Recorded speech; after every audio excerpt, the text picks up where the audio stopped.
तो हमारा नेक्स्ट सवाल आपसे ये है कि महायुद्ध में ईरान अब तक कैसे टिका हुआ है? क्या ईरान को पता नहीं है अमेरिका के सामने ज़्यादा समय तक लड़ना संभव नहीं है?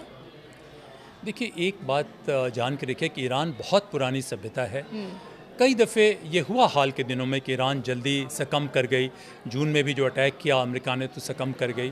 तो लेकिन दुनिया को ये भी पता है कि क्या हुआ अमेरिका के सामने वियतनाम का। वियतनाम के लोगों की विल पावर इतनी थी कि 50,000 लोग कहते हैं कि अमेरिकी सैनिक या तो घायल हुए या मारे गए और अमेरिका को भागना पड़ा। इराक में भी देखिए कि वो अमेरिका युद्ध कंक्लूड नहीं कर पाई, कहाँ कितनी इंस्टेबिलिटी आई। अफ़गानिस्तान में देखिए कि इतने साल 20 साल रहने के बावजूद अमेरिका युद्ध कंक्लूड नहीं कर पाई, जाना पड़ा। तो कभी कभी होता है कि तमाम मिलिट्री पावर्स के बावजूद बहुत बेहतरीनतम स्ट्रेटजीज़ हैं वॉरफेयर के आपके पास, बहुत आधुनिकतम हथियार है आपके पास।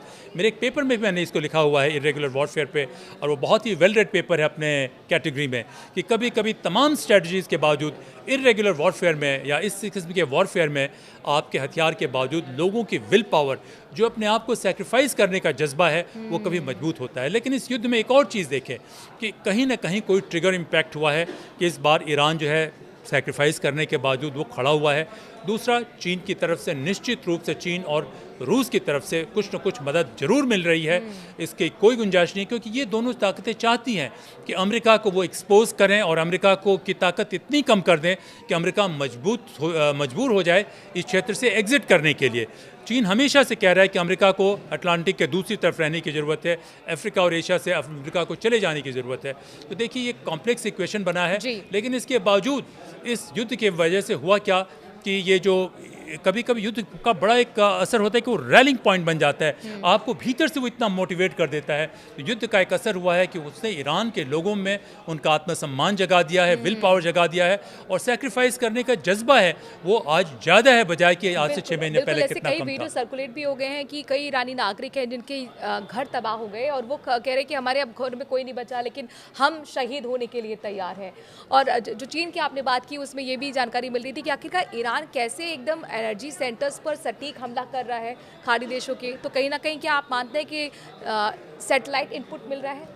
देखिए, जब युद्ध की शुरुआत हुई तभी हमसे कई दफ़े पूछा गया चैथम हाउस रूल्स के भीतर डिस्कशन से कि कब युद्ध खत्म होगा। तो मैंने कहा कि चीन का ज़रूर रोल होगा।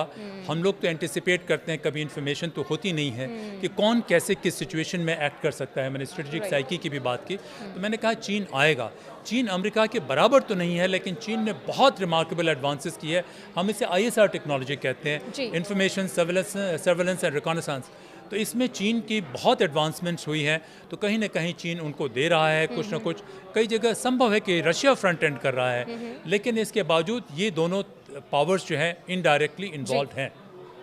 अब सवाल ये भी है कि क्या किसी भी देश को जीतने के लिए ज़मीनी युद्ध ज़रूरी है? चूँकि अमेरिका तैयारी कर रहा है ज़मीनी युद्ध लड़ने की, तो ईरान से अमेरिका का जीतना क्या संभव होगा? डिपेंड करता है, क्योंकि देखिए अफ़गानिस्तान में हुआ क्या कि मैंने लिखा भी है, मेरे इंटरव्यू में है कि ISI अमेरिका के साथ भी थी और अमेरिका के खिलाफ भी थी। कि अमेरिका की इस्टेब्लिशमेंट में बहुत ज़्यादा उन दिनों दुर्भाग्य बहुत सारे उनके लोगों की हत्या हुई, जाने गई। उसके बावजूद उनका मानना था कि ISI जो है उसका डबल रोल रहा, और कुछ हद तक जो अमेरिका की डिफेंस फोर्सेस थी वो लोग बहुत ही नाराज़ है ISI से। लेकिन कहीं ना कहीं अमेरिका की सरकार के इस्टेब्लिशमेंट में आप देखें कि ISI को फिर रोल मिला है। पाकिस्तान अभी भी इस युद्ध में मीडिएटर बन के काम कर रहा है अमेरिका से। तो ये इनका बड़ा कॉम्प्लेक्स रिलेशनशिप है जो हमें पता नहीं चल पाता है। तो वो एक रहा, लेकिन अमेरिका को जाना पड़ा, युद्ध कंक्लूड किए बगैर जाना पड़ा। जहाँ तक ईरान का सवाल है, मैं समझता हूँ कि अगर चीन और रशिया की तरफ से मदद मिलता रहा और उन्होंने अमेरिकन सैटेलाइट को ब्लाइंड करने की भी कैपेसिटी है चीन को कि किसी स्पेसिफिक एरिया पे, तब मुश्किल होगा। ये अभी इस समय कहना मुश्किल है कि बहुत सारे वेरिएबल्स हैं, लेकिन हाँ ये संभव है कि अमेरिका अगर युद्ध में आता है। हालांकि इजराइल की भी अपनी बहुत अलग इनोवेशन है। इजराइल की इन्वॉल्वमेंट अफगानिस्तान में नहीं थी, इजराइल की अपनी ताकत है। लेकिन इजराइल के भी बहुत सारे लीडर्स हैं, उनका मानना है कि नेतन्याहू साहब ने इजराइल की मिलिट्री, टेक्नोलॉजिकल और इंटेलिजेंस प्रोवेस का दुरुपयोग किया है, तो इजराइल कमज़ोर हो रहा है। तो ये इक्वेशन कैसे इवॉल्व करता है उस पर डिपेंड करता है। लेकिन ये एक सेकेंड में कंक्लूड करूंगा। ये मान के चलना कि अमेरिका जीतेगा, इसकी संभावना बिल्कुल नहीं है। अमेरिका की हार संभव है, लेकिन अभी इक्वेशन ऐसा है कि किस करवट ये ऊँट बैठेगा, कहना हमारे लिए संभव नहीं तो है। आप ये उसमें संकेत निकाल रहे हैं कि जिस तरीके से सीज फायर का ऐलान किया गया, पहले 7 दिन, फिर उसे एक्सटेंड 10 दिन किया गया, फिर पाकिस्तान को मीडिएटर बनाया गया, तो ये आप इन संकेतों को डिकोड कर रहे हैं और ये मानते हैं कि ट्रंप के लिए ये कहीं ना कहीं एक खतरे की घंटी है और वो भाप रहे हैं कि बहुत मुश्किल है युद्ध जीतना?